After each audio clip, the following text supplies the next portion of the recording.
Hey everyone, Kolz here. I'm going to be walking you through my day 2 journey into Nightmare mode. A new strategy came out in some of the discords that I'm in, and so I gave those a run and it made it way better.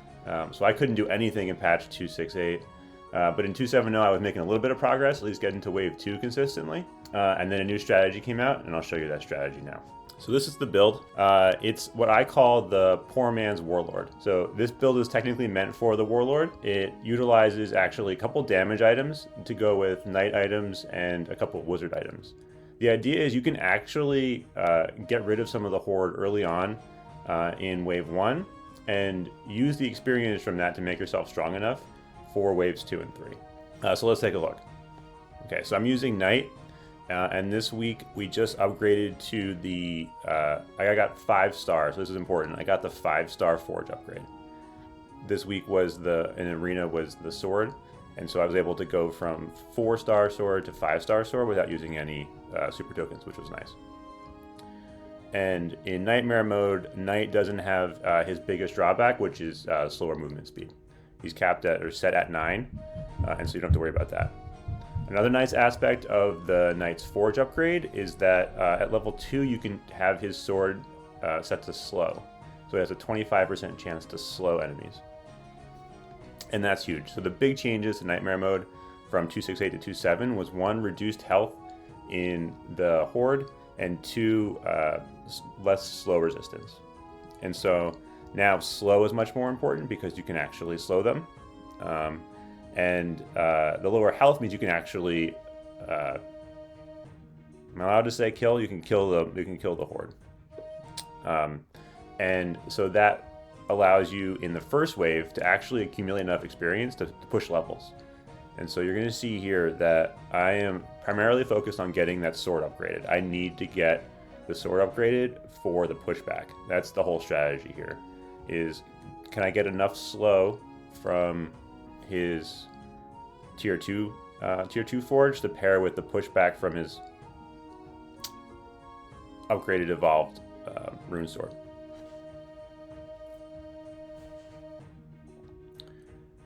So I'm going to try and show you the kiting pattern here. I was given this kiting pattern by Hox. It's like Hox Sapana on Discord. He can do it with, he does it immaculately with a Clockwork Mage, where you do what is essentially like a V-shaped movement, up and to the right, down and to the left, up and to the right, down and to the left. I'm going to do it right now. You'll see it here. So, up and to the right, down and to the left. What you're trying to do, I think, in the way the game is working here, is kind of manipulate how the horde spawn off the side of the map. So, if you can control where these giant turtles are coming in from, you have a little bit of chance of surviving. And so you go up and to the right, down and to the left, or whichever way you're kind of trying to kite them.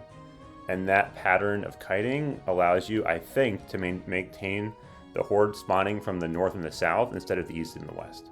And that allows you to at least kind of slow the ones that are coming at you from the east-west when they do, but keep these giant sprited turtles just like on the big parts of the map.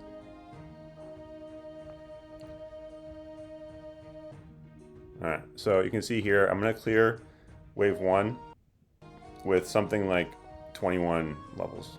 Yeah, exactly 21. And this lets me upgrade Frost Wand, Ice Wand into Frost Nova, which is huge.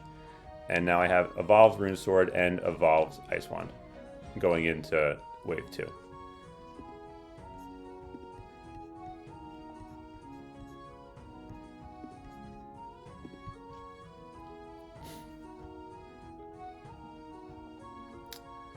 So wave 2, you don't get any break. It just starts off and it's utter mayhem and disappointment.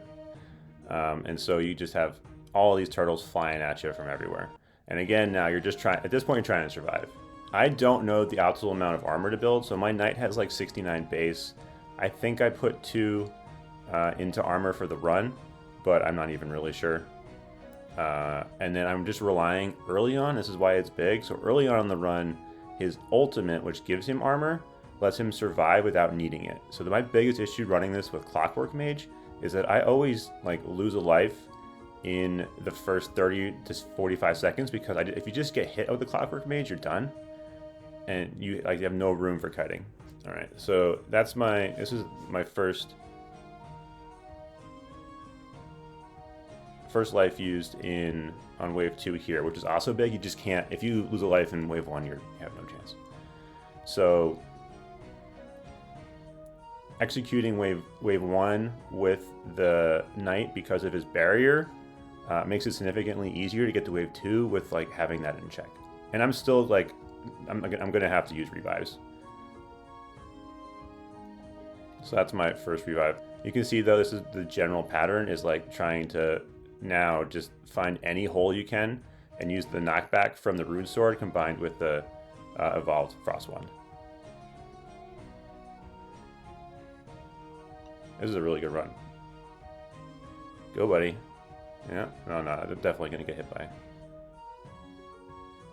All right, so wave 3 is actually easier than wave 2.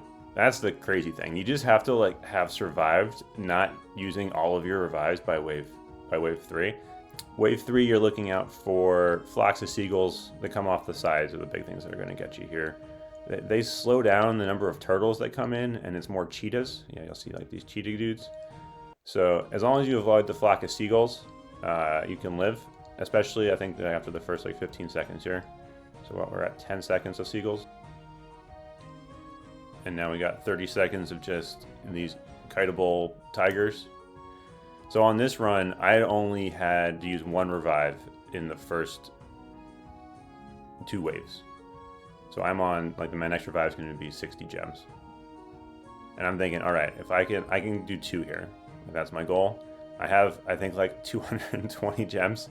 I'm allowed 2 revives. Otherwise, I just don't have the gems to do it. All right. So you can see here, that was a nice thread. Look at that. Look at me playing excellently. Yeah, get out of the way of that one. Boom. And now we're going to try and do that same kiting pattern of like up, down, left, right. But sometimes you just, right, boom. Like I can't avoid the flock of seagulls and do it. So that's 1 revive. You're going to need to clear this stuff. You expect to use at least 180 gems.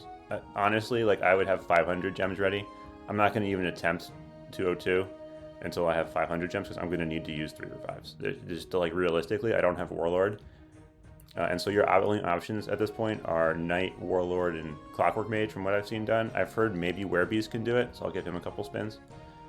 But you're going to need 500 gems because you're gonna need 3 revives. Or I guess 4 revives total.